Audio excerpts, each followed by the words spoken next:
నమస్తే, welcome to I news. నేను సోనియా. శుభకార్యం ఏదైనా సరే డీజే లేనిదే ముద్ద దిగని పరిస్థితి వచ్చేసింది.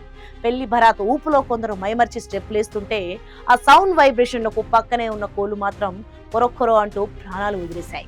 ఉత్తరప్రదేశ్ లో జరిగిన ఈ వింత ఘటన ఇప్పుడు సోషల్ మీడియాలో హాట్ టాపిక్ గా మారింది. డాన్స్ల కొలలో పాపం ఆ మూగ జీవాలు ఏమైపోయాయో ఈ స్పెషల్ స్టోరీలో చూడండి.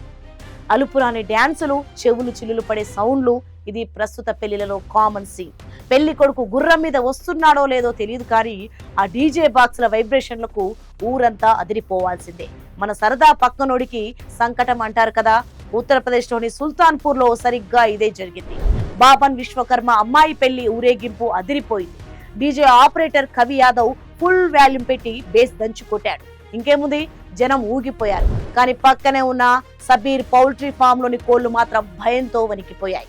పాపం ఆ కోళ్లకి డీజేలో వస్తున్నది తీన్మార్ స్టెప్పో లేక మృత్యు ఘోషో అర్థం కాలేదు. డీజే సౌండ్ వల్ల కలిగిన భారీ వైబ్రేషన్లకు 140 కోళ్లు అక్కడికక్కడే హార్ట్అటాక్ వచ్చినట్లుగా గిలగిల్లాడుతూ ప్రాణాలు వదిలేశాయి.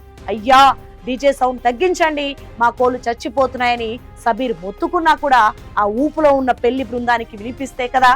ఊరేగింపు వెళ్లిపోయాక చూస్తే ఫామ్ అంతా కోళ్ల శవాలే. దీంతో లబో దిబోమంటూ సబీర్ పోలీసులను ఆశ్రయించారు. డీజే ఆపరేటర్ మీద కంప్లైంట్ ఇచ్చారు. ఇక్కడ అసలు ట్విస్ట్ ఏంటంటే పోలీసులు ఈ కేసును ఎలా డీల్ చేయాలో అర్థం కాక జుట్టు పీక్కుంటున్నారు. డీజే బాక్స్ల మీద హత్యాయత్నం కేసు పెట్టాలా లేక డాన్స్ చేసిన వారిని ముద్దాయిలుగా చేర్చాలని నెటిజన్లు సెటర్లు వేస్తున్నారు. డీజే సౌండ్లకి మనుషులకే గుండెలు ఆగిపోయేలా ఉంటే పాపం చిన్న జీవాలు కోళ్ళెంత అని మరికొందరు జాలి పడుతున్నారు. మొత్తానికి వాళ్ళ సరదా కాస్త పౌల్ట్రీ యజమానికి భారీ నష్టాన్ని మిగిల్చింది. నిబంధనలకు విరుద్ధంగా డీజేలు పెడితే ఇలాగే ఉంటుందని సోషల్ మీడియాలో చర్చ జరుగుతుంది. ఇప్పుడు ఆ 140 కోళ్లకు నష్టపరిహారం డీజే పెట్టిన వాళ్ళు ఇస్తారా లేక డీజే ఆపరేటర్ ఇస్తారా అన్నది తేలాల్సి ఉంది. ఏది ఏమైనా మీరు పెళ్లిలలో స్టెప్పులు వేసేటప్పుడు ఒక్కసారి ఆ పక్కన ఉన్న మూగ జీవాల గురించి కూడా ఆలోచించండి. లేదంటే ఇలాగే పోలీస్ స్టేషన్ మెట్లు ఎక్కాల్సి వస్తుంది.